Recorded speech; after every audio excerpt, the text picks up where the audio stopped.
Hey everyone, welcome back to the channel. In today's video, let me share with you the best way to handle large purchases using Cash App. Alright, so we're gonna get straight into it. We're not gonna waste any time at all.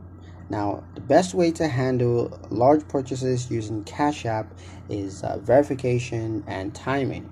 Confirm the recipient's identity and legitimacy before sending any significant amounts.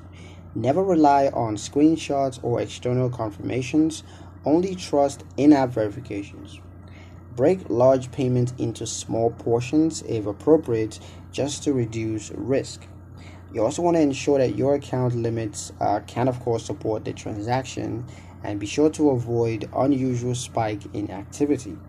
Keep records of agreement, receipts, or confirmations outside the app. Large purchases requires patience and caution, as Cash App transactions are typically final once completed. That's pretty much it for the video, guys. Hope you liked it. Hope you found the information here useful enough. If you did, like, comment, share, and subscribe for more helpful financial insights. Thank you guys for watching, and I'll see you in the next one.